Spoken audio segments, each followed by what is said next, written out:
আল্লাহ সুবহানাহু ওয়া তাআলা এখানে জাহিলিয়াতের সম্পর্কে নিয়ে আসা হচ্ছে।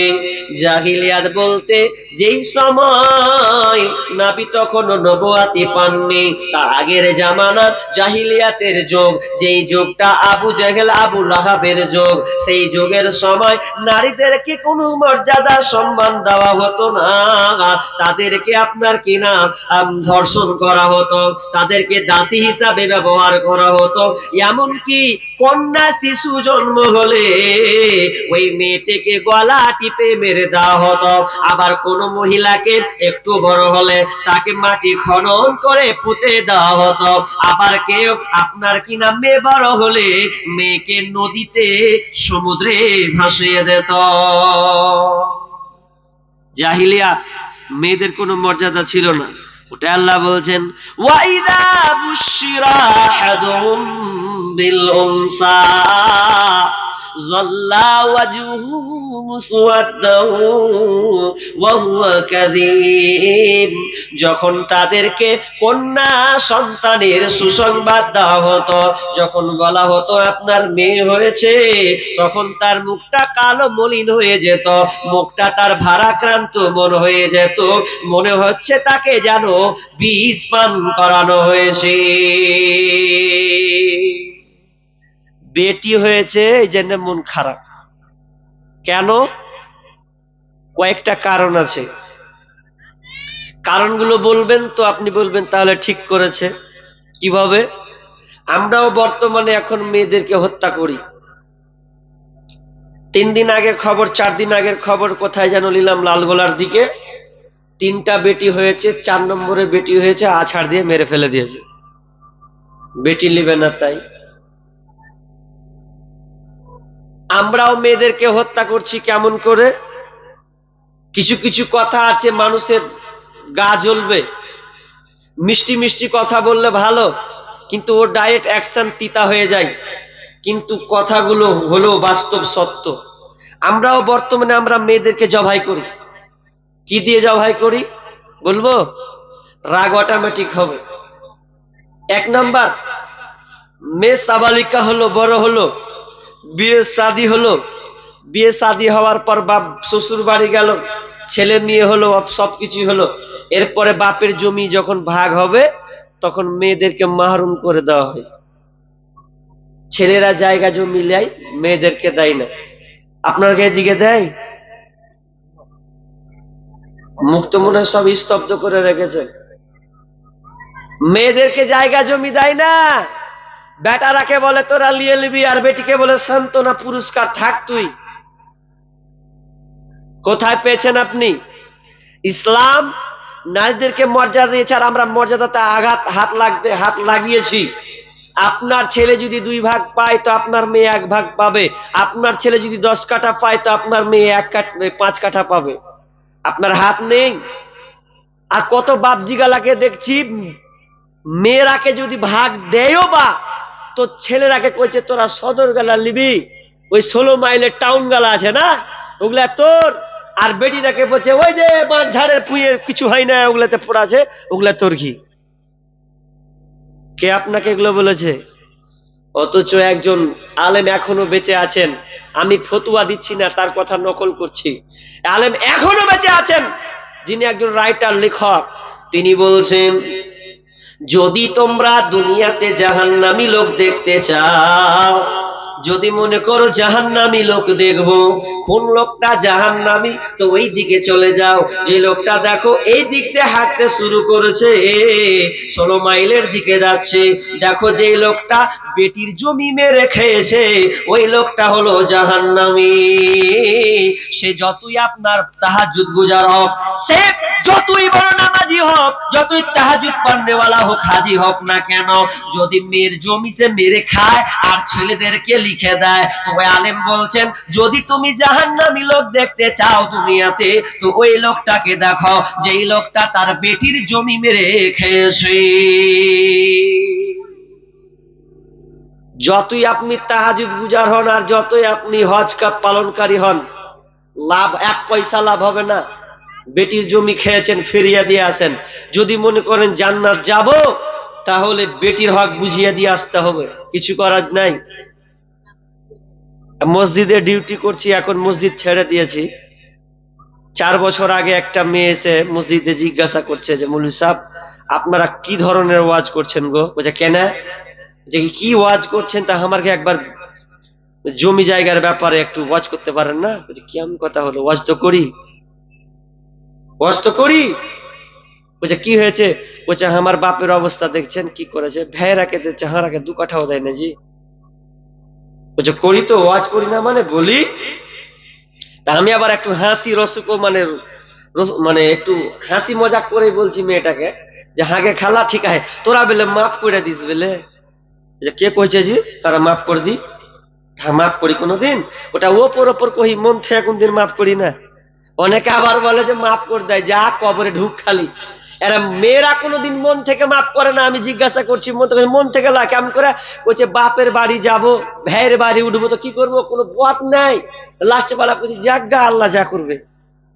তার মানে ও মাফ করেনি, মনের বীজ রেখেছে ও, যে বাপের এত গালা জমি আমরা ভাগ পেলাম না, ভাইয়েরা সব নিয়ে নিলে কিছু বলতে পারে না। এই লাত লজ্জায়, এই শরমে যে বাপের উঠোনে উঠবো একদিন, ভাইয়ের একনাতে উঠবো, তো এই ভয়ে বলতে পারে না। আর আপনি বলছেন যে মাপ হাওয়া মাফ করে দিয়েছে, 4টিখানি ব্যাপার। আপনি 1 টাকা 2 টাকা পেয়েছেন যে মাফ করে দেবে? 1 কাঠা 2 কাঠা বেচলে তো লাখ লাখ, 5 লাখ, 10 লাখ, কোনো গল্পই নাই। আর আপনি কি করে বলছেন মাফ করে দেবে? এটা কোনোদিন হতে পারে না। আমরা মেয়েদেরকে জবা করছি জায়গা জমি না দিয়ে। খবরদার, আমজাম হয়েছে, কাঁঠাল হয়েছে, ওগুলো আপনি পারুন। মেয়ে বোন আছে, বোনকে দিয়ে আসেন, মনে করিয়েন না যেটা আমি দয়া করছি, দয়া লয়, ওর অধিকার আছে।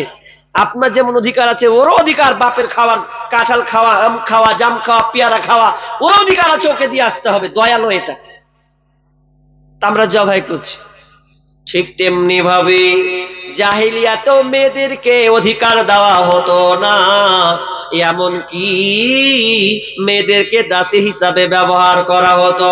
যদি কোনো মেয়ে বড় হতো, মেয়েকে জায়গায় জায়গায় ধর্ষণ করা হতো, তাকে লাঞ্ছনা করা হতো, আপনার কিনা মেয়ের উপরে অপবাদ লাগানো হতো, ঝি খাটানো হতো। আর মেয়ের বা ভাবতো আমার মেয়ে আমার সামনে ঝি খাটবে, লোকে ধর্ষণ করবে, অপমান লাঞ্ছিত করবে, তো আমার মেয়েকে আমি টিকতে দেব না, আর আমার মেয়ের কারণে আমি কষ্ট পাবো, এটা আমি কোনোদিন চাই না। বরং মেয়ে বড় যেমন মেয়ে হবে, মেয়েকে মেরে ফেলে দেব, 2 দিন কাঁদবো, এর থেকে বেশি আর কাঁদবো না। একটা উদাহরণ দিই আপনাকে, জাহিলিয়াতের কথা বলতে উদাহরণ। আপনার মেয়ে আছে 16 কিংবা 18 বছরের বেটি। এখন মেয়েটাকে আপনি ভালো করে পড়িয়েছেন, মানুষ করলেন, গ্রাজুয়েশন পাস করলো, খুবই পাস করে করে যে আপনি একটা ইচ্ছা জেগেছেন যে বেটির ভালো জামাই দেখে একটা বিয়ে দেবো, এরকম আশা থাকে কি থাকে না? মানুষের আশা থাকে। এবার আশাকে নিরাশা করে দেয়। মেয়েকে পড়িয়েছেন কলেজে আর মিশনে কোথায় ভর্তি রেখেছেন, ইয়ে আপনার টাওয়ার লাগিয়ে দিয়ে কদিন পর পালিয়ে গেছে হাওয়া। আপনি মনে করেছিলেন যে বেটির বিয়ে দেবো জামাই থেকে, তার আগে ও টেকটা চালিয়ে বসে আছে। কি করবেন আপনি? এখন আপনার রাগ উঠছে, কি রাগ? যে খালি বাড়ি আয়, বাড়ি এলে তোকে বস্তা বন্দি করবো, পুঁতে দেবো। এরকম অনেক বাপ বলে যে পুঁতে দেবো, গেঁড়ে দেবো, তুই মান সম্মানে কি করলি, হানি মারলি, চুলকানি মা খেয়ে দিলি, তোকে আর লিবো না। এরকম অনেকে বলে কি বলে না? বলে, আশা ভঙ্গ। ঠিক তেমনি জাহিলিয়াতের যুগে এরকমই ছিল যে মেয়ে বড় হবে, লাঞ্ছিত হবে, বঞ্চিত হবে, তো আমি চাই না আমার মেয়ে লাঞ্ছিত হোক, বঞ্চিত হোক, লোকের জি খাটুক, তার সম্মান থাকবে না, মজা থাকবে না, তো মেরে দেবো, 2 দিন শেষ। গলা টিপে পর্যন্ত মেরে দেওয়া হতো। এবার চলেন দিয়ে আমার আল্লাহ ওই জাহিলিয়াতকে দূর করার জন্যে আল্লাহ সুবহানাহু ওয়া তাআলা বলছেন, ওয়া ইযা বুশিরা আহাদুহুম বিল উনসা যাল্লা ওয়াজহুহু মুসওয়াদ্দান ওয়া হুয়া কাযীম ইয়াতাওয়ারা মিনাল কওমি মিন সুই মা বুশিরা বি। যখন ওই গার্জিয়ানকে, ওই বাপকে যখন এই সংবাদটা দেওয়া হতো, তখন সে যেমনই সংবাদ পাওয়া, খবর পাওয়া, এই খবর পাওয়ার সাথে সাথে সে নিজেকে লুকিয়ে লুকিয়ে বেড়াতো, নিজের কম থেকে, তার গ্রাম থেকে, তার পাড়া থেকে নিজেকে লুকিয়ে বেড়াতো। কেন কেন কেন? যে তার বাড়িতে কন্যা সন্তানের জন্ম হয়েছে, আর কন্যা সন্তানের জন্ম হওয়া মানে তাকে ছি ছি করা। খালা বলবে যে তোর বেটা বেটি হয়েছে, ছি ছি। চাচি বলবে হারে তোর বেটি হয়েছে। গ্রামের লোক বলবে তোর বেটি হয়েছে, মুখ পড়া, তোর ভবিষ্যৎ অন্ধ। অনেক কিছু বলার কারণে সেই লোকটা বাড়িতে না থেকে মিনাল কওমি, তার কম থেকে, তার আপনার পাড়া থেকে অন্য জায়গা সে পালিয়ে বেড়াতো, বাড়িতে এসে আসতো না। ইয়াতাওয়ারা মিনাল কওমি মিন সুই মা বুশিরা বি আয়ুমসিকুহু আলা হুনিন আম ইয়াদুসসুহু ফিত তুরাব। এবার সে ভাবতো যে আমার কন্যা সন্তানকে আমি বাঁচিয়ে রাখবো না মেরে দেব, একে বাঁচাবো না, একে জীবন্ত কবর দেব। এটা ভাবতে ভাবতে ভাবতে আল্লাহ বলছেন আলা শাআ মা ইয়াহকুমুন। তারা যে সিদ্ধান্ত নিত, তারা যে রায়টা নিত, তার যে ফলাফলটা তারা ভাবতো যে কতই না খারাপ, তারা বাধ্য হয়ে মেয়েকে জীবন্ত কবর দিয়ে দিত। তাফসিরে কুরতুবিতে অনেক তাফসির এক এক রকম করে জাহিলিয়াতের ঘটনা তুলেছেন, ঐতিহাসিকগণ ওই ঘটনাগুলো বিভিন্ন ধরনের ভাবে তুলেছে। তো আমি একটা পড়ছিলাম তাফসিরে কুরতুবি, তিনি লিখছেন তাফসিরে যে জাহিলিয়াতে মেয়েদেরকে কেমন ব্যবহার করা হতো। একজন সাহাবী মুসলমান হয়েছে, সবে মাত্র মুসলিম হয়েছে, আর ওই মুসলিম হওয়ার পরে তার মনে কোনো শান্তি নাই যে আমি কি এমন অপরাধ করলাম, মন খুব খারাপ। একদিন যায়, 2 দিন যায়, 3 দিন যায়, আল্লাহ রাসূল ওই সাহাবীটাকে দেখেন, সাহাবী রে তোমার মনটা কেন খারাপ বলো? তখন সাহাবী বলতেন ইয়া রাসূলুল্লাহ, ও দয়ার নবী গো, আমি মুসলিম হয়েছি ঠিক আছে, হয়তো আল্লাহ আমাকে মাফ করবে কি ক্ষমা করবে কিনা এই টেনশনে আমি পড়ে আসি। তখন আল্লাহ রাসূল বলছেন সাহাবী রে তুমি কি এমন একটা অপরাধ করেছো বলো? তখন শেষমেশ সাহাবী বলছেন ইয়া রাসূলুল্লাহ, সেই জাহিলিয়াতের যুগ, তখন আমি ইসলাম গ্রহণ করিনি, সেই জাহিলিয়াতের যুগের মধ্যে ছিলাম। আমার মেয়ে ছিল, আমার কয়েকটা মেয়ে ছিল, কেউ বলেছেন 8টা মহিলা ছিল, আর কিন্তু এই 8টা মহিলাকে আমি নিজের হাতে জীবন্ত কবর দিয়েছি। কেন কেন? তো জাহিলিয়াত তো ছিল খুব খারাপ। এবার আল্লাহ বলছেন সাহাবী রে কেমন করে তোমার কন্যা সন্তানকে নিজের হাতে জীবন্ত কবর দিলে? তখন ওই মহিলা ওই আপনার সাহাবী তখন তার মেয়ের ব্যাপারে বলতে লাগলো আল্লাহ রাসূল আমি একটা মেয়ে কথা আপনাকে বলছি। তো বলছেন বলো তুমি কেমন করে তোমার কন্যা সন্তানকে নিজের হাতে জীবন্ত কবর দিয়েছো রে? তখন ওই সাহাবী বলছেন ইয়া রাসূলুল্লাহ, আমার স্ত্রী গর্ভবতী অবস্থায় ছিল, প্রেগনেন্ট অবস্থায় ছিল। আমার বিবিকে বলেছিলাম বিবি তোর পেটে সন্তান আছে, কিন্তু ছেলে আছে কিংবা মেয়ে আছে জানি না, যদি পৃথিবীতে ছেলে আসে তাহলে ওই পুত্রকে রেখে দেবে, আর যদি কন্যা সন্তান হয়, মেয়ে জন্ম নেয়, তাহলে মেয়েটাকে তুই মেরে ফেলে দিবি। বিদেশ চলে গেছে, 6 বছর 7 বছর পর রিটার্ন আসবে, তো বিবিকে ওসিয়ত করে দিল বেটি হলে খতম, বেটা হলে রেখে দিবি। এটা ও সাহাবী নয়, জামানিয়ায় ওই রকম, যত মেয়ে হতো মেরে ফেলে দিত। এবার বিদেশ চলে গেছে, এবার সন্তান হয়েছে, পৃথিবীতে সন্তান ভূমিষ্ঠ হয়েছে। মা তো দয়ালু, সন্তানকে নিজের হাতে কোনোদিন মারতে পারে না, বাপও কোনোদিন পারে না, কিন্তু জাহিলিয়াত কর্মকাণ্ডের কারণে বাধ্য হয়ে বাপেরা হত্যা করত। কিন্তু মা সবচাইতে দরদিনী হয় মা, যেই মা 9 মাস 10 দিন ধরে সন্তানকে পেটে লালন করেছে, 10 মাস 10 দিন ধরে, 9 মাস 10 দিন ধরে পেটে ধারণ করেছে, যে কষ্টের জ্বালা মা ওই সন্তানকে কিভাবে সে গলা হাতে মারতে পারে, এটা কোনো সম্ভব নয়। তো একদিন দেখতে আমার ওয়াইফ কি করেছে, যে যখন মেয়ে কন্যা সন্তান হয়েছে আর মেয়েটাকে সে মারেনি। বাড়ি আসলাম, বাড়ি এসে দেখছি একটা 7 বছর 8 বছরের কন্যা, সুন্দর চেহারা, ফুটফুটে সুন্দরী মহিলা, ই দৌড়ে এসে আব্বা বলছে, আব্বা। তা আমি বললাম, কার ছেলেরা আমাকে আব্বা বলছে, কার মেয়ে এত সুন্দর দেখতে? তখন স্ত্রী বলছে, এটা তোমার মেয়ে। কেন তোমাকে বলেনি মেরে ফেলতে হবে? দুনিয়া আসবে মেরে ফেলে দিবে। এবার স্ত্রী বলছে, স্বামী আমার, আপনি কথাটা বলেছেন আমার খেয়াল ছিল। আমার যখন সন্তান ভূমিষ্ঠ হলো, পৃথিবীতে এলো, আপনার কথা অনুসরণ করেছি, কিন্তু আপনার এই কন্যা সন্তান ফুটফুটে আপনার মতন দেখতে, সুন্দর একটা চেহারা, মা আমি কিভাবে কন্যা সন্তানটাকে মারি বলো? আমি মারতে পারলাম না। সন্তানের, কন্যা সন্তানের চেহারা দেখেছি, মায়া, বড় মায়া লেগেছে, এই জন্য আমি মারতে পারি না। আর মা, কোনো মা কন্যা সন্তানকে মারতে পারে না, কোনো মা চায় না সন্তানকে মারবে, কারণ মা এমনই একটা দয়ালু।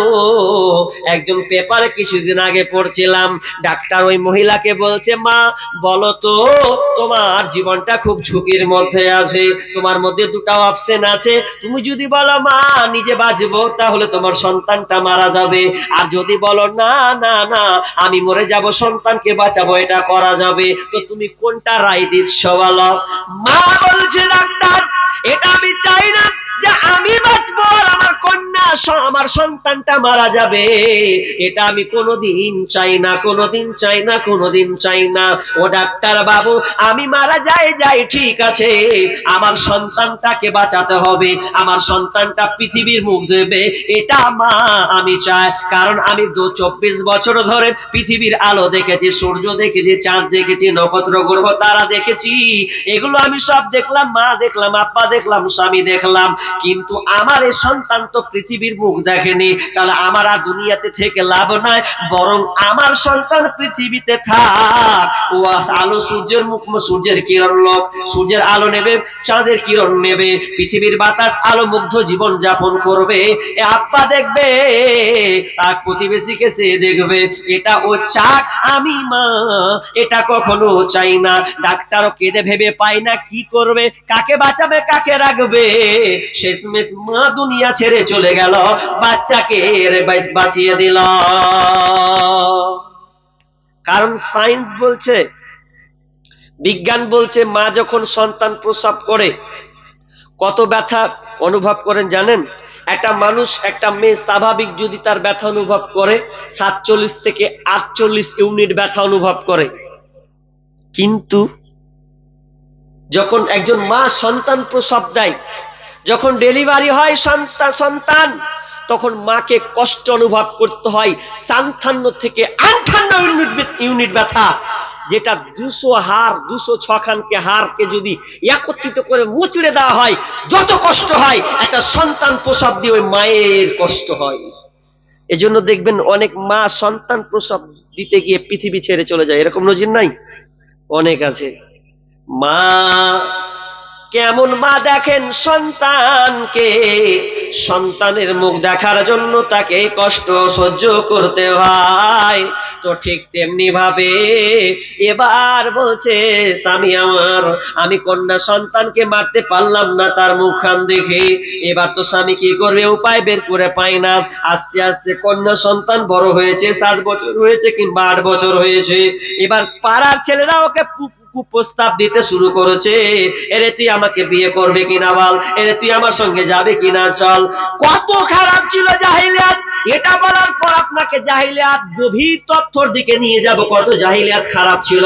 এই কারণে কোনো বাপ মেয়েকে বাঁচিয়ে রাখতে চেষ্টা করতো না, আমার মেয়ে মারা যাবে ওই ভালো, দুদিন কিনে নেবো, এটা সহ্য করে নেব, কিন্তু আমার কন্যা লোকের সামনে যে খাটবে, ওকে ধর্ষণ করবে, ওর সম্মান হানি করবে, ওকে যেখানে সেখানে ছিড়বে, এটা বাপ আমি সহ্য করতে পারবো না। তখন মেয়ে আপনার গার্জেনের মনটা খুব খারাপ হয়ে স্বাভাবিক, ইয়া রাসূলুল্লাহ, মনটা আমার মানল না। আমি আমার কিছুদিন যেতে না যেতে আমার স্ত্রীকে বললাম, বিবি রে, এই কন্যা সন্তানকে তুমি সুন্দর করে সাজিয়ে দাও। যখন ওকে সাজিয়ে দেওয়া হলো, আমি তাকে নিয়ে চলে গেলাম মরু প্রান্তরে। আমি তোকে গল্প করতে করতে নিয়ে চলে যাই, মেয়ে আমার সঙ্গে হাঁটে যাই, মরু প্রান্তরে চলে গেছি। এখানে দুইটা তাফসিরে দুই রকম ঘটনা আছে। কেউ বলেছে মেয়েটাকে যখন গর্ত করে দেওয়া হলো তাকে ফেলে দেওয়া হয়েছিল। আবার ওই অন্য তাফসির বলছেন ওই সাহাবীটা মেয়েকে সমুদ্রে ভাসিয়ে দেওয়া হয়েছিল। গর্ত খনন করছে, মেয়েও গর্ত খনন করছে। গর্ত করতে করতে করতে করতে ছোট্ট বাচ্চা তো সুন্দর দেখতে, ফুটফুটে খুব সুন্দর বাচ্চা, তখন দাড়ি জায়গায়, ইয়া রাসূলুল্লাহ, আমার দাড়িতে লেগেছে ধুলা, তো আমার এই ছোট্ট মনি ছোট ছোট আঙুল দিয়ে আমার দাড়িগুলোকে এভাবে ঝাড়ছে। আব্বু, আব্বু, তোমার দাড়িতে এ ধুলা লাগছে যে। মা, আমার কন্যা সন্তান আমার হাত দিয়ে, ছোট ছোট হাত দিয়ে আমার দাড়িগুলোকে ঝেড়ে দেয়, তবু আমার ওই সময় ময়া হচ্ছে না যে আমার মেয়েকে আমি জীবন্ত কবর দিব। শয়তানের প্রচারণায় পড়েছে, ধোকায় পড়েছে। যখন অনেক গর্ত হয়ে গেছে, মেয়েকে বলা হতো, মেয়েরে ওই গর্তের নিচে কি আছে দেখ, তখন ওই মেয়েটাকে ধাক্কা দিয়ে ফেলে দেওয়া হতো। আর যেমনই ধাক্কায় ফেলে দেওয়া, মেয়ে বলতো, আব্বা, কেন তুমি আমাকে নিচে ফেললে গো আব্বা? আমি তো চেয়েছিলাম বেড়াতে, মাকে তো বলেছো আমাকে সাজিয়ে নিয়ে যাবে নানার বাড়ি, মামার বাড়ি বেড়াচ্ছে, কিন্তু এটা তো বেড়াতে জায়গা নয়, বরং তুমি আমাকে মেরে ফেলার জন্য এখানে নিয়ে এসেছো। ও আব্বা, কি এমন ভুল করেছি আমি যে আমাকে গর্তে নিক্ষেপ করা হবে? আব্বা জান, আমি আপনার পায়ে পড়ে গো আব্বা, আপনি আমাকে জানে মারেন না গো আব্বা, আমি আপনার সামনে আসবো না, আপনাকে কোনোদিন আমি আব্বা বলে ডাকবো না, মাকে কোনোদিন মা বলে ডাকবো না, আমি আপনার কাছ থেকে ছেড়ে গিয়ে অন্য কোনো জায়গায় চলে যাব, আপনার কাছে আমি প্রাণ ভিক্ষা চাই, অন্তত আপনি আমাকে রেহাই দেন, আমি কোনোদিন এই জীবাত্মাশাই যতদিন বাঁচবো গো আব্বা, আপনার সামনে আমি কোনোদিন আসবো না। ইয়া রাসূলুল্লাহ, মেয়ে আমার কাছে আর্তনাদ করতে আছে, কাঁদতে রয়েছে, আমার কোনো মায়া হলো না। শয়তান আমাকে ধোঁকা দিল, শয়তানের প্রচনায় পড়ে গেলাম। আমি মেয়ে যখন আব্বা আব্বা বলেছে, আমি একটা বিশাল একটা পাথর নিলাম, আর ওই পাথরটা নেওয়ার পর মেয়েটার মাথায় আমি মারলাম। যেমন মারতে গেলাম, মাথা ফেটে চৌচির হয়ে রক্ত চারদিকে ছিটকে চলে গেল। শেষ বাক্য, শেষ কথা ছিল আব্বা, আব্বা বলে শেষ ডাকটা। আমি তাকে নিজের হাতে দাফন করে দিলাম। ইয়া রাসূলুল্লাহ, দাফন করে দেওয়ার পর যখন আমি চলে যাচ্ছি, রিটার্ন হয়ে যাচ্ছি, আমার কানে একটাই জিনিস ভাসে, আব্বা, ওই আওয়াজটা আমি এখন পর্যন্ত পাই। এভাবে যখন সাহাবী বলছেন, কান্না করছেন, আল্লাহ রাসূলও কান্না করছেন, সাহাবী রে, এটা কিভাবে তুমি পারলে? মেয়েটার উপরে এভাবে নির্যাতন করছে, মেয়েটাকে তুমি জ্যান্ত পুঁতে মারলে, এটা তুমি কেমন করে পারলে? তখন ওই আল্লাহ রাসূল বলছেন, সাহাবী রে, এটা তুমি বিশাল বড় খারাপ কাজ করেছো, এর বিনিময়ে তোমাকে 8টা গোলাম আজাদ করতে হবে। সাহাবী বলছেন, আমি এটা পারবো না আল্লাহ রাসূল। কি পারবে? তো আমার উট আছে, আমি 8টা উট আমার মেয়েদের তরফ থেকে আমি কুরবানি করবো। বলছে, ওটাই করো।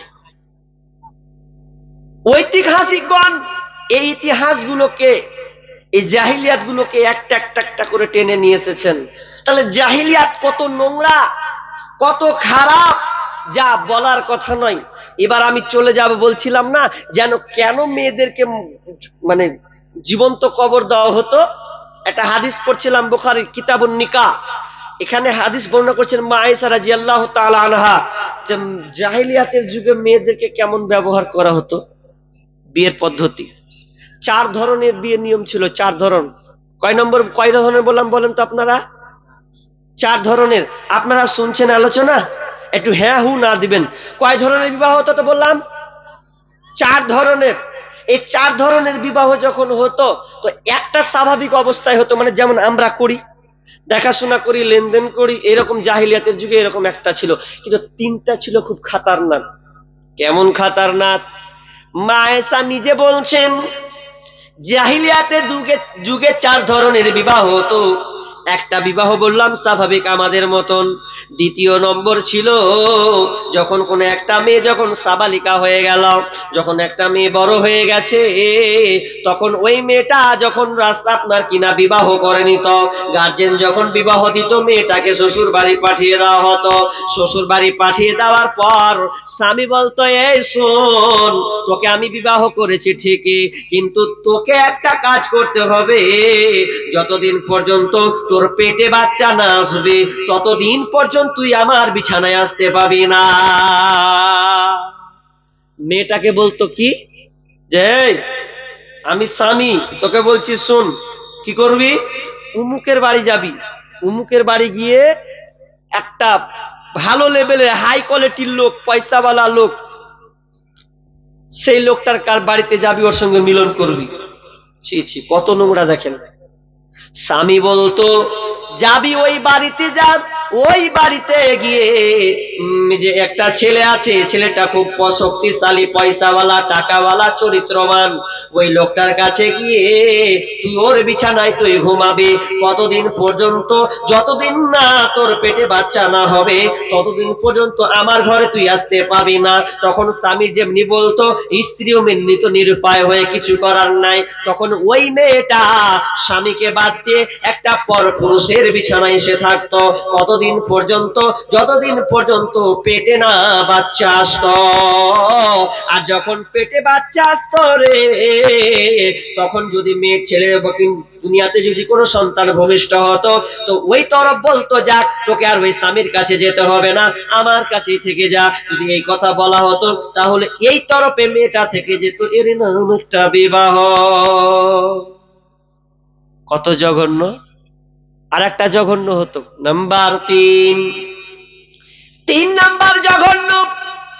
একটা মেয়ে যখন রাস্তায় যেত, 10 জন ছেলে দাঁড়িয়ে থাকতো, ওই 10 জন ছেলে বলতো, এই মহিলা, চল চল চল, আমাদের সাথে চল, একটা ঘরে চল, তোর সঙ্গে আমরা মিলন করব। তোকে 10 জন পুরুষ মেয়েটাকে কুপ্রস্তাব দিত। এত খারাপ নোংরা কথা। মেয়েটাকে বলতো, চ একটা ঘরে, আমরা 10 জন ছেলে আছি, তুই একটা মেয়ে আছিস, তোর সঙ্গে আমরা মানে দৈহিক সম্পর্কে চলে যাব। এত খারাপ নোংরা কাজ একটা স্বামী স্ত্রী যা করলে হয়। ওই 10 জন ছেলে এসে মেয়েটাকে টেনে হেঁচড়ে নিয়ে চলে যেত। নিয়ে যাওয়ার পর একটা ঘরে বন্দি করে 10 জন ছেলে ওই মেয়েটাকে ব্যবহার করত। ব্যবহার করার পর কিছুদিন যেতে না যেতে যখন মেয়েটা প্রেগনেন্ট হতো, যখন তার পেটে বাচ্চা আসতো, তখন ওই মেয়েটা আপনার কিনা 10 জন ছেলেকে ডাকত। ডাকার পর এলান করার পর বলতো, কোন 10 জন আছো রে, তোমরা যারা আমার সঙ্গে ব্যভিচার করেছো, মিলন করেছো, তারা 10 জন এখানে এসে হাজির হও। ওই 10টা ছেলে এখানে হাজির হতো। হাজির হওয়ার পর ওই মেয়েটা বলতো যে পেটের বাচ্চাটা স্বামীকে বা বাপকে হবে, অর্থাৎ আমার স্বামীকে হবে। যদি মেয়েটা বলতো 10 জনের মধ্যে, এই তুমি আমার স্বামী, এই তুমি হচ্ছে এর পিতা, যখন এই মেয়েটা বলতো তখন তারা ওটাই কবুল করে নিত। ঠিক আছে, আজ থেকে আমি তোমার স্বামী। এরকম বিবাহ হতো। 3টা গেল। 4 নম্বরে কি হতো? 4 নম্বর বিবাহ, একটা ঘর সাজা থাকতো। বর্তমানে আছে ওটা পতিতালয়, আছে না নাই? পতিতালয়। এই পতিতালয়ের কাজ কি? দেহ ব্যবসা। মেয়েরা দেহ ব্যবসা করে টাকা ইনকাম করত, শরীর বিক্রি করত, যা বর্তমানে এখন আছে। তো জাহিলিয়াতের যুগে এরকম ছিল। কেমন? যে একটা ঘর যখন থাকতো বন্ধু রে, ওই মেয়েটা একটা আপনার পতাকা টেঙে দিত বাড়ির ওপরে। পতাকা টেঙিয়ে দিত কেন? যদি কোনো পুরুষ যায় আর পুরুষ দেখতে পেত যে এই বাড়িতে পতাকা টাঙানো আছে, তার মানে এই মেয়েটা বেশ্যামী, এই মেয়েটা হচ্ছে পতিতালয়, তার মানে এই মেয়েটা দেহ বিক্রি করে খায়। তখন আর 10 জন 12 জন পুরুষ আসতো। এই 10 জন 12 জন পুরুষ এসে ওই মেয়েটার ঘরে ঢুকে যেত। ঘরে ঢুকে যাওয়ার পর মেয়েটার সঙ্গে মিলনে চলে যেত। তাকে খুব প্রস্তাব দিয়ে মেয়েটাকে যখন উপভোগ করার পর যখন মেয়েটার পেটে যখন বাচ্চা আসতো, যখন ডেলিভারি হতো, সন্তান যখন পৃথিবীতে আসতো, সেই সময় কবিরাজ ডাকা হতো। প্রেগনেন্ট হয়ে গেছে, পেটে বাচ্চা, সন্তান ভূমিষ্ঠ হলো, তো কবিরাজ ডাকতো কাহিন। কাহিন, এই কাহিনকে ডাকা হতো। ডাকার পর ওই মেয়েটা সাথে থাকতো। তখন মেয়েটা বলতো, কে হবে স্বামী গো? তখন ওই কবিরাজটা আপনার জাদু মন্ত্র মারতো। এই জাদু মন্ত্র গিয়ে আর বাচ্চাটার দিকে তাকাতো, বাচ্চাটা দেখতে কেমন হয়েছে ওই জিনিসটাকে উপলব্ধি করত। উপলব্ধি করার পর যখন কবিরাজ কাহিন বলতো, এই বাচ্চা এটা হচ্ছে তোমার বাপ, এই মেয়েটা হচ্ছে তোমার স্বামী, যখন এই কথা বলা হতো তখন ওটাই তার স্বামী হয়ে গেল। এটারই নাম হচ্ছে বিবাহ। 4 ধরনের বিবাহ। আচ্ছা আপনারা বলেন, এরকম যদি হয় কোনো বাপ চাইবে যে আমার বেটি বড় হোক? এ ভয়ে সবাই মেরে ফেলে, কেউ রাখতো না। অথচ ইসলাম নারীকে যত মর্যাদা অধিকার দিয়েছে আপনাকে বলা কথা নাই। আমি একটা একটা করে বলবো, আপনারা ধৈর্য সহকারে আছেন বিধায় আমি আর কিছুক্ষণ বলে মেন পয়েন্টে, মেন জায়গাতে ঢুকে যাব। যেহেতু বুঝতেই পারছেন, না কইলেও চাপ মারবে, ঠিক না? তা চাপ না খেয়ে আমি কি শুরু করব? কি দরকার? তো কি বলছিলাম যে মেয়েদেরকে ইসলাম কি সম্মান দিয়েছে? 3 ভাগে। ক ভাগে কথা বলবেন? ক ভাগে দিয়েছে বলেন তো? ক ভাগে? 3 ভাগে।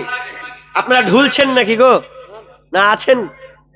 বুঝতে পারি না, লাইট মারছে এদিকে, তো আপনাকে একটু আবঝা আবঝা লাগছে, তো নিন পাচ্ছেন নাকি? সব আছেন তো? হাত পা নড়াবেন তাহলে তো যে আছে, বাতাসে হিলছে, এমন ভাবে স্তব্ধ হয়ে আছেন।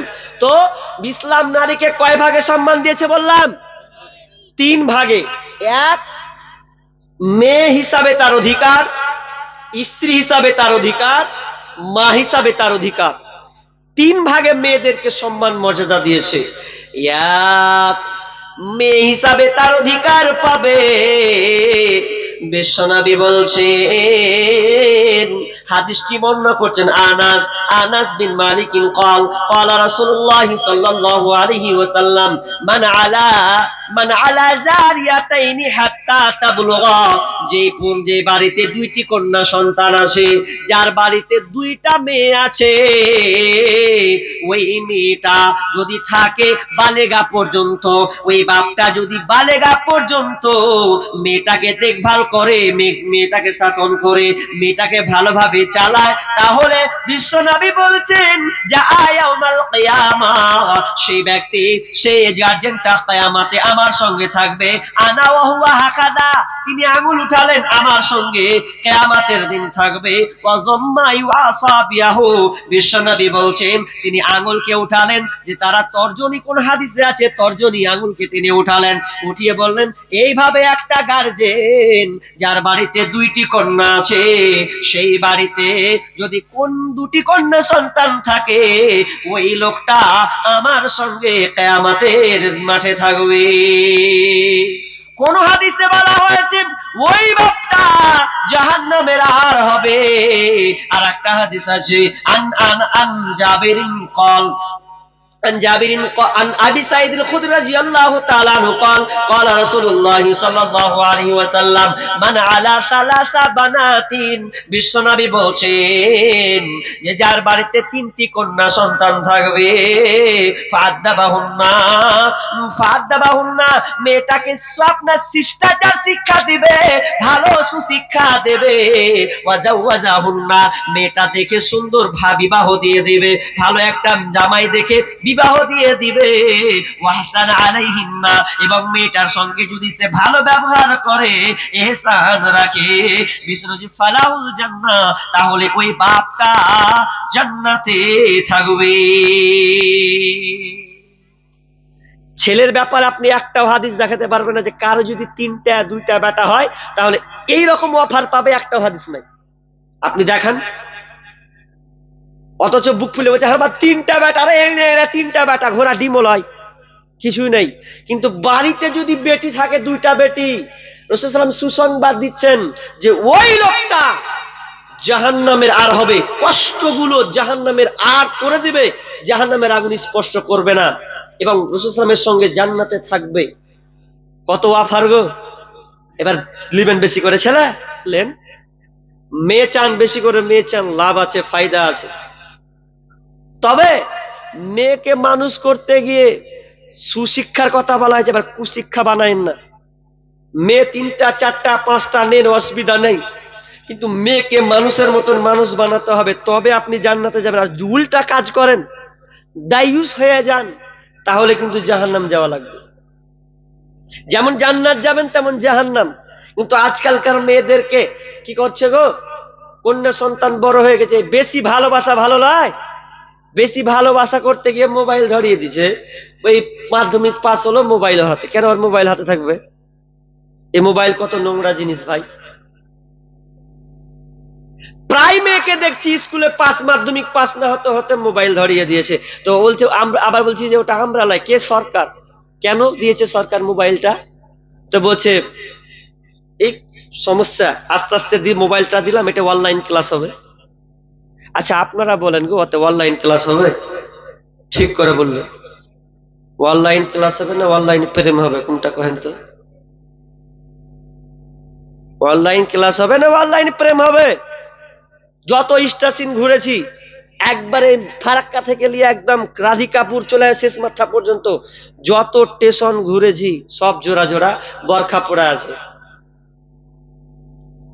আর হাতে মোবাইল ধরে আছে, চুপচাপ দেখতে হচ্ছে। কার মেয়ে গো বরখা পড়া গেল? আপনাদের মেয়ে লাই? আপনি বুঝতে পারেন না তো। মোবাইল যেমন থাকবে আপনার মেয়ের হাতে, অত যারা মোবাইল আবিষ্কার করেছে ওরা ছেলে মেয়েদেরকে মোবাইল দেয় না। 18 বছর প্লাস উপরে যখন চলে যায় তখন মোবাইল দেয়, তার আগে মোবাইল দেয় না। আর আমরা কত হতভাগা বেটিরাকে মোবাইল জিদ ধরেছে, মোবাইল হার বান্ধবী যে লিয়েছে, তো আমাকে লিয়ে দিবা না? রাগ করে মোবাইল নিয়ে দিলে, এবার মোবাইল যখন নিয়ে দিলে তখন ঘুমিয়ে যাচ্ছে, ঘুমাই না, ঘুমিয়ে যাচ্ছে, বাপ এদিকে ঘুমিয়ে গেছে, মা ঘুমিয়ে গেছে, আর আপনার এই বেটা তাহাজ্জুদের নামাজ পড়ছে মোবাইলে। বুঝতে পারেননি? ঠিক নাই, মোবাইল স্ক্রিন টাচ, মানে screen touch mobile, Android mobile দিয়েছে, ও দুজনে প্রেম আলাপ চলছে রাত 12টার পর, এদিকে বাপ মা ঘুমিয়ে গেছে। কি করবেন? ওই মেয়ে নিয়ে জান্নাত যাবেন আপনি?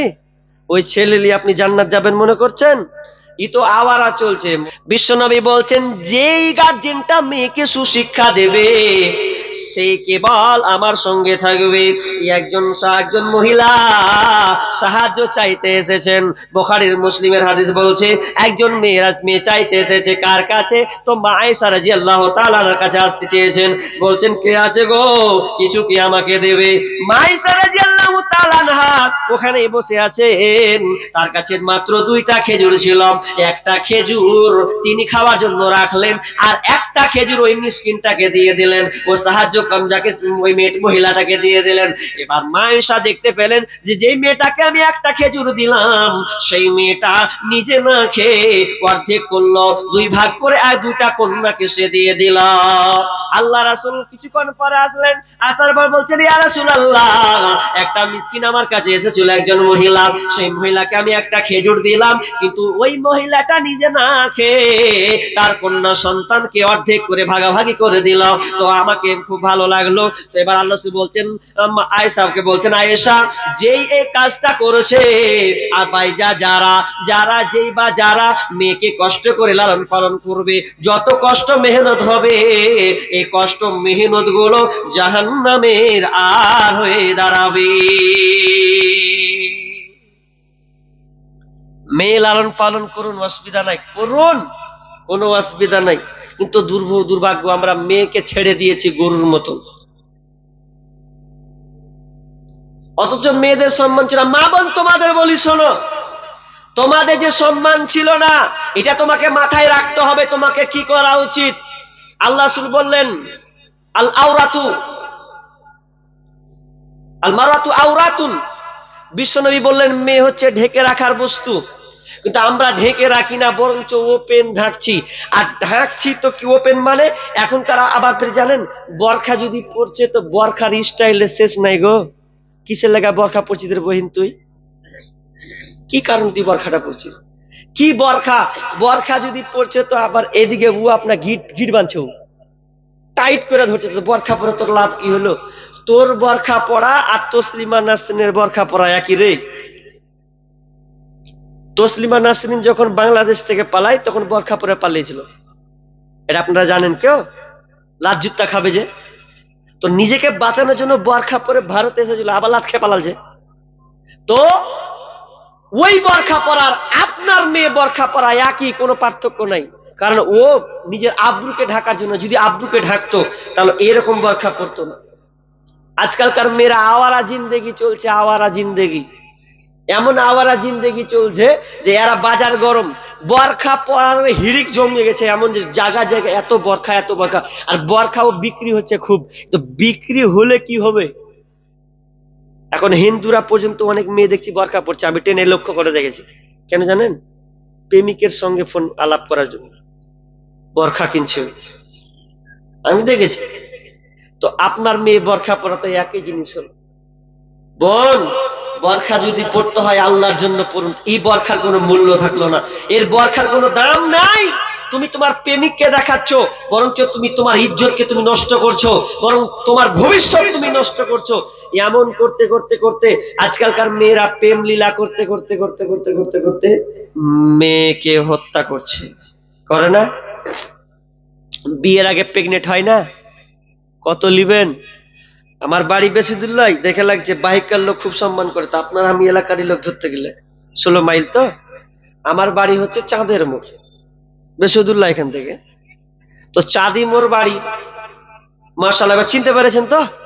চিনতে পেরেছেন? আপনার ঘের টোল ট্যাক্স আর আমার ঘের টোল ট্যাক্স একদম মিলে গেছে। তো এই যে টোল ট্যাক্স দেখলেন, তো আমি তো মেয়েদেরকে দেখতে পাই, কত ধরনের মেয়ে দেখবেন আপনি ভেলকি, যে এরা বাজারে মার্কেটে ঘুরে প্রেমিকের সঙ্গে জেনাই করে দিয়ে গত 14 ফেব্রুয়ারি গেল, সব ডেলিভারি হয়ে বাড়ি গেছে। কথাগুলো খারাপ বললে লাগতে পারে, নিতে পারেন, কিন্তু আপনাকে চ্যালেঞ্জ করব যে সেদিনকে আবার এত ঘন্টা ঘন্টা, সকালে যায় সন্ধ্যায় রাতে বাড়ি ফিরে, কি কতক্ষণ করে? 16,000 ভোল্টেজ তার ধরতে যাবা তুমি, আছাড় খেয়ে পড়বা, তুমি জানো না কি হাল হবে। তো ওই মেয়েকে ব্যবহার করেছে ছেলেরা কার মতন জানেন? সেদিনকে ব্যবহার করছে শালপাতের মতন।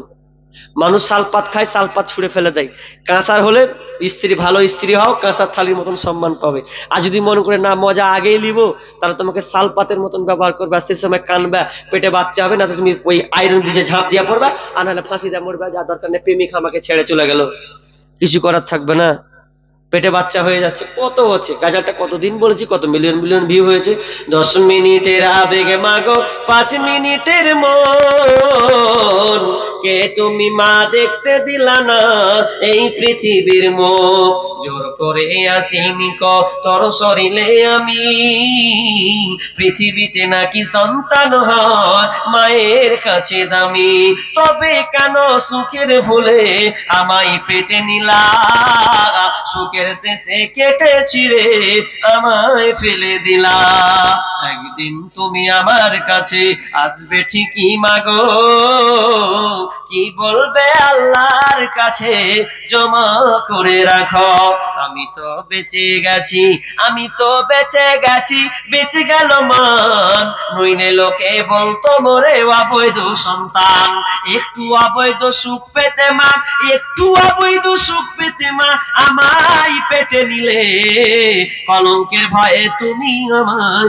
ছুঁড়ে ফেলে দিলে, তোমার মাও করতো যদি, তোমার মাও করতো যদি তোমার সাথে এমন, বুঝতে মাগো সেদিন তুমি মৃত্যু যন্ত্রণা কেমন, প্রেমিকের পাল্লায় পড়ে কত মা আগে সন্তান প্রসব দিয়েছে, ওই সন্তানকে নাওয়া খাওয়ার কারণে, সন্তানকে সন্তানকে মেরে ফেলেছে, আপনার কিনা ইনজেকশন হোক, লাইকেশন করে হোক, ট্যাবলেট ভরে দিয়ে হোক, যে কোনো মাধ্যমে হোক সন্তানকে সে হত্যা করেছে।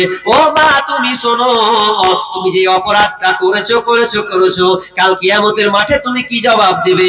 ওই লুচ্চার প্রেমে পড়ে, ওই বেঈমান বদমাশের পাল্লায় পড়ে তোমার ইজ্জতকে তুমি নষ্ট করেছো, তোমাকে ওই কিয়ামতের মাঠে সম্মুখীন হতে হবে। বিআইয়ি যামবিন কুতিলা, বলা হবে বাচ্চা কেন তোমাকে হত্যা করেছে বলো। মা যদি তোমার সামনে বাচ্চাকে প্রশ্ন করা হয়, মা তুমি সেই দিন কি জবাব দিবে বলো? মেয়েকে ভালোবাসতে শিখুন। 10 মিনিট দাঁড়ান, 10 মিনিট দাঁড়ান, 10 মিনিট দাঁড়ান। তো কি বললাম? মেয়েকে ভালোবাসতে শিখুন, মেয়েকে মানুষের মতন মানুষ করুন। মেয়ে থাকলে মুখ কালো করিয়েন না, হাসি ফোটান। কারণ যে বাড়িতে মেয়ে আছে ওই বাড়ি হচ্ছে সংসার উজালা, ওই বাড়িতে রহমত বরকত হবেই হবে। কিন্তু ছেলে থাকলে নয়, ছেলে থাকলে অন্য জিনিস আপনি নেকি পাবেন, কিন্তু এই ফ্যাসিলিটিতে আপনি নেকি পাবেন না। তাহলে মেয়ে কত দামি জিনিস, মেয়েকে কোলে নেন, আদর করেন। আমরা অনেকে ছেলেকে বেশি কোলে নিই কিন্তু মেয়েকে নিই না। ছেলের চাইতে বেশি মেয়েকে কোলে নেন, কোলে নিয়ে ওকে আদর করেন। কন্যা রে তুই চোখের মনি, চোখের কোণের জল, কন্যা রে তুই হাঁটি ধরে আমার সাথে চল, কন্যা রে তুই চোখের মনি, চোখের কোণের জল, কন্যা রে তুই হাঁটি ধরে আমার কাছে চল।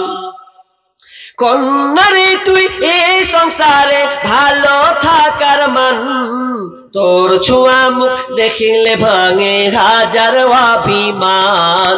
কন্যারে তুই এই সংসারে ভালো থাকার মান, তোর সোনা মুখ দেখিলে ভাঙে হাজার অভিমান। কন্যারে তুই চোখের মনি, চোখের কোণের জল, কন্যারে তুই হাঁটি ধরে আমার সাথে চল। কন্যারে তুই নূপুর পায়ে আমার কোলে আয়, তোর ছোঁয়াতে মেঘ ভাঙা রোদ হৃদয় ছুঁয়ে যায়। কন্যারে তুই নূপুর পায়ে আমার কোলে আয়, তোর ছোঁয়াতে মেঘ ভাঙা রোদ হৃদয় ছুঁয়ে যায়। কন্যারে তুই চোখের মনি, চোখের কোণের জল, কন্যারে তুই হাঁটি ধরে আমার সাথে চল। কন্যারে তুই চোখের মনি, চোখের কোণের জল, কন্যারে তুই হাঁটি ধরে আমার সাথে চল। মেয়েকে লালন পালন করুন, দিন শিক্ষা দেন, কোরআন শিক্ষা দেন, বড় করুন, লালন পালন করুন, দেখেন আপনার ভবিষ্যৎ উজ্জ্বল হবে। নাম্বার 3টা বলেছি, আর 1 মিনিট কেটে দিই। নাম্বার 2, মেয়ে হিসাবে তার অধিকার। 2, স্ত্রী হিসাবে তার অধিকার। আল্লাহ তাআলা বলছেন হুন্না লিবাসুল লাকুম ওয়া আনতুম লিবাসুল লাহুন্না। স্বামী হচ্ছে স্ত্রীর পোশাক আর স্ত্রী হচ্ছে স্বামীর পোশাক। স্বামী হচ্ছে স্ত্রীর পোশাক আর স্ত্রী হলো স্বামীর পোশাক। এখানে মুফাসসিরগণ বলছেন কেন পোশাকের সঙ্গে তুলনা করা হলো, আর অন্য সোনার সঙ্গে কেন তুলনা করা হলো না, লোহার সঙ্গে কেন তুলনা করা হলো না, পোশার সঙ্গে কেন তুলনা করা হলো? কারণ পোশাককে মানুষ এত যত্ন করে, পোশাক মানুষের ইজ্জতকে ঢেকে দেয়, তার আব্রুকে ঢাকার চেষ্টা করে। যদি আপনার আব্রু ঢাকার চেষ্টা করে তাহলে এই পোশাকের কত মর্যাদা। ঠিক তেমনি ভাবে একটা স্বামীর আব্রু, স্বামীর চাহিদা ঢেকে রাখে কে? তো স্ত্রী। স্ত্রীর চাহিদা আর আপনার চরিত্রকে ঢেকে রাখে কে? তো একজন স্বামী। স্বামী স্ত্রী হচ্ছে পোশাকের মতন। কেমন? আপনি এই পোশাকটা যদি যত পরবেন তত ভালো লাগবে, ভালো লাগবে না? একটা পোশাকের কত দাম জানেন? আমি যদি এবার প্রশাসনে পুলিশ মানে পোশাক চাড়িয়ে দিই তাহলে বলবে আমাকে প্রশাসন পুলিশ, ভয় করবে না মানুষ? ভয় করবে। কত দাম?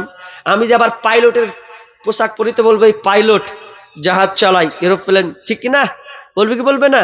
তাহলে পোশাকের কত দাম। আজকে আমি আলেম বলে আমি জুব্বা পরেছি, এর কত মর্যাদা, এর কত দাম। তাহলে পোশাকের কত মর্যাদা। শুধু তাই নাই, পোশাককে মানুষ নোংরা হলে ফেলে দেয় না পরিষ্কার করে? পরিষ্কার করে, খুব যত্ন করে, আয়রন করে, দিয়ে আবার পড়ার চেষ্টা করে। তো ঠিক তেমনি আল্লাহ বলছেন হুন্না লিবাসুল লাকুম ওয়া আনতুম লিবাসুল লাহুন্না, তিনি তোমাদের পোশাক, তোমরা তাদের পোশাক। কারণ মেয়েদের যে সম্মান ছিল না, কিভাবে সম্মান দিচ্ছে দেখেন। মেয়েদের যদি মাসিক হয়, মেন্স হয়, তাহলে জাহিলিয়াতের যুগে মেয়েদেরকে গলা ধাক্কা দিয়ে বাড়ি থেকে বের করে দিতে, ওদের বলতে যা ওই কোনাতে গিয়ে তুই থাকবি কতদিন পর্যন্ত, 5 দিন 7 দিন পর্যন্ত তুই ওখানে থাকবি, যতদিন পর্যন্ত পবিত্র না হবে ততদিন পর্যন্ত ওইখানে থাকতো। দেখেন, বিয়ে করার পরও স্বামীর কাছে থাকতে পেত না যদি ওই মেয়েটা পিরিয়ড হয়। আর ইসলাম কি বলছে, ইসলাম কত সুন্দর নারীকে মর্যাদা দিয়েছে। একটা মেয়ে যদি মাসিক হয় তাহলে ও স্বামীর কাছে থাকতে পাবে। মা আয়েশা নিজেই বলছেন, হাদিস, আপনাকে হাদিসটা কবিতা ছলে বলছি। মা আয়েশা বলে আমি যে পানি পিতাম, ফিরে সেই পানি আমি নবীকে দিতাম। মা আয়েশা বলে আমি যে পানি পিতাম, ফিরে সেই পানি আমি নবীকে দিতাম। পিতাম যেখানে আমি মুখ লাগাইয়া, নবীজি পিতেন সেইখানে মুখ দিয়া। আর যে হাড়ের গোশত, আর যে হাড়ের গোশত লাগাইয়া দাঁত, আমি ফিরে খাইতেন নবী নেকে জাত। আমার মুখের ঠাঁয়ে, আমার মুখের ঠাঁয়ে ঠোঁট লাগাইয়া, গোশত খাইতেন আপে খুশিতে ভরিয়া। নিহাত থাকিতাম আমি হায়েজের হালে, এরকম করিতেন নবী নেকে নামে। কবু ঘৃণা করে নাই নবীজি আমার, কত ভালোবাসিতেন বিবি দিগে তার। মায়েশা বলছেন, যখন আমি মাসিক অবস্থায় থাকতাম, যখন আমার হাইজ হতো, তখন আমার স্বামী বিশ্বনবী আমার সঙ্গে খেতেন, আমার সঙ্গে একসাথে গোসল করতেন। আমার পানি খেতাম, যে গিলাসে পানি পান করতাম ওই গিলাসটা তিনি কেড়ে নিয়ে ওইভাবে খেতেন। আমি যেটা হাড়ের গোশত খেতাম, ওই হাড়ের গোশতটা কেড়ে নিয়ে তিনি খেতেন। যখন আমি মাসিক অবস্থায় থাকতাম, বিশ্বনবী আমার হিলানে মাথা দিয়ে, আমার পায়ে মাথা দিয়ে কোরআন তেলাওয়াত করতেন, আর আমি বসে বসে বিশ্বনবীর তেলাওয়াত গুলোকে আমি শুনতাম। কত ইসলাম কত সুন্দর, মা আয়েশাকে কত ভালোবাসতেন তিনি বর্ণনা করছেন। আর আজকালকার মেয়েরা, হায় হায় হায় কি কপাল গো। আমি নতুন বিবাহ করেছি, তো বলবো না তা বলতে বাধ্য হচ্ছি বাবজি। নতুন বিবাহ করেছি, প্রথম প্রথম বিবাহ করেছি, তো আমার স্ত্রী, আমি খেতে বসেছি, তো আমার স্ত্রী আমাকে লোটাতে খাই, তো লোটা আগিয়ে দিচ্ছে, ও একটু খেয়েছে পানি, তো আমাকে আগিয়ে দিতে শাশুড়ি তুই চুচ্ছা জিনিস দিবি তোর স্বামীকে। এরকম আছে না এখনো? অনেক আছে। অথচ মহাব্বত বাড়ে, মহাব্বত ভালোবাসা বাড়ে। স্ত্রী খাবে, স্ত্রী যেটা স্বামীকে দেবে, স্বামী খাবে স্বামীর যেটা স্ত্রী খাবে, এটা মহাব্বত। কিন্তু আজকাল শাশুড়িরা যদি দেখেলে তো অবস্থা খারাপ, বেটিকে একদম দিবে, হাত তুলে উড়িয়ে দেবে, ওকে দেওয়া হয়ে যাবে না। কিন্তু না, এটা ঠিক নয়। মহব্বত বাড়বে, নাম বলতে শিখুন, নাম বলতে লজ্জা নাই। আজকাল আমরা স্বামীর নাম বলতেও লজ্জা বোধ করছি, এখন তাও একটু আস্তে আস্তে একটু উঠেছে। আগে আমি আমার ভাইকে ক্লাস 5-এ ভর্তি করতে গেছি, ওই ধরলেন ওই ক বছর, 7-8 বছর আগে ওকে ভর্তি করতে গেছি। তো স্কুলে ওর ওই মেয়েটা ওর বেটাকে ভর্তি করতে লেগেছে। তো ভর্তি করতে যখন লেগেছে, তখন মাস্টারে জিজ্ঞাসা করছে, হাজি তোমার স্বামীর নাম কি? আল্লাহ তো কহে না, না কহিলে খাতে নাম উঠবে, তো কহা আপনার কহে না, তোমার বেটাকে ভোড়া মারছেন, বেটা কইতে পারিস না তোরা না। ওই মাস্টার হেই সে আমার কেমন হলো, আরে ভাই কহিতে কি আছে, নামটা কহেলেন তো কহবে না। মানে এরকম ছিল যে স্বামীর নাম কহাই যাবে না, লজ্জায় মরে যাবো। কিন্তু না, নাম ডাকুন, স্বামীর নাম যেই নামে হোক মহাব্বতের সঙ্গে স্বামীর নাম বলে ডাকুন। পাবলিকের স্বামীর নাম পাচ্ছেন, ঘরে তো ডাকুন, স্বামীর নাম ধরে ডাকুন, যে আব্দুর রহমান শোনো ডাকেন। আর সেন্টু থাকলে সেন্টু কহে ডাকেন, ব্যাপার নেই, নাম ডাকতে হবে। কিন্তু আমরা ডাকি না, এমন দশা হয়ে গেছি। একটা মরনা একটা বক্তব্যতে শুনছিলাম, তো হাসি লাগছে, গল্প যদিও সত্য লাগে গল্প, তো বাস্তবটা মানে ওটা মিলিয়ে ধরেছেন কি। তো একটা মেয়ে, স্বামীর নাম কি জানেন? রহমাতুল্লাহ। কি নাম বললাম বলেন তো? রহমাতুল্লাহ। তো কঠিন নাম বলো না, রহমাতুল্লাহ তো কঠিন নাম। তো বেচারি একদিন নামাজ পড়তে বসেছে, বুঝলে, আল্লাহ আকবার করে তাকবীরে তাহরিম থেকে শুরু করেছে, আপনার তাসাহুদের শেষ বৈঠকে বসেছে। যখন আসসালামু আলাইকুম রহমতুল্লাহ আছে না নাই, ই তো বেকায়দে পড়ে গেছে, আমার স্বামী নাম রহমতুল্লাহ, করবোটা কি? তখন লাস্টে বাচ্চা না জি পেয়ে কখন কইছে আসসালামু আলাইকুম সাদ্দামের বাপ, আসসালামু আলাইকুম সাদ্দামের বাপ। এই রহমাতুল্লাহ আর কহবে না যে স্বামীর নাম এখানে কহব, তো না বোন স্বামীর নাম বলো, এটা মোহাব্বত বাড়বে, ভালোবাসা বাড়বে। আশ্চর্য লাগে, জি না, এগুলো থেকে ফিরে আসুন। তো তিন কি দুটা বললাম, স্ত্রী হিসাবে অধিকার কত ইসলাম দিয়েছে, বিশ্বনবী দেখিয়ে দিয়েছেন, কিন্তু আমরা আজকে ভালোবাসার উজাল করতে পারিনি। আমরা যদি স্বামী আছে বলা একটা কথা বলে আমি ডানের দিকে চলে যাই, আর একটা কথা কি জানেন, মেয়েরা একটা জায়গায় ভুল করে বেশি, মহাব্বতটা কমছে কি কারণে, এক জায়গায় মেয়েরা ভুল করে বেশি, কি ভুল করে, যে মেয়ে স্বামী যদি বিদেশে থাকে, আমি এটা ইউটিউবে অনেকবার বলেছি, যদি না বলি তো, যদি আপনারা না শুনে থাকেন তো নতুন, ইউটিউবে অনেক জায়গাতে বলেছি কথাটা মেয়েদেরকে, মা বোন, কারণ মুর্শিদাবাদ মালদা ডিস্ট্রিক্টে মেয়েরা বিড়ি বাঁধে বেশি, বাঁধে না, উত্তর দিনাজপুরে ওইদিকে বিড়ি বাঁধা নাই। তো এই মা বোনদেরকে বলবো, বিড়ি বাঁধতে গিয়ে স্বামী যদি বিদেশে থাকে আর বিদেশে থাকার পর যদি বাড়িতে আসে, তা আমরা কত যে লাল খেপড়ি বেটি লাল খেপড়ি, ওই বিড়ি বানতি বানতি বানতি শুতে এসে ওই যে তামুকের গন্ধ আর বেড়ির হ্যান ত্যান ঘুমিয়ে গেল, আর ও জানছে যে আজকে স্বামী আসবে। আর হাদিসে কিন্তু আছে, ইঙ্গিত আছে যে স্বামী যদি আসে তো নিজেকে পরিপাটি সুন্দর হও, কারণ কারণ আছে। উম্মে সোলাইম বিনতে মালহান থেকে একটা ঘটনা আছে, তো ওটা বলবো না আজকে, অন্যদিন বলে দেবো অন্য জায়গায়। তো সেটা এটুকু মা বোনদেরকে মেসেজ দিব যে নিজেকে একটু সৌন্দর্য হতে শিখুন।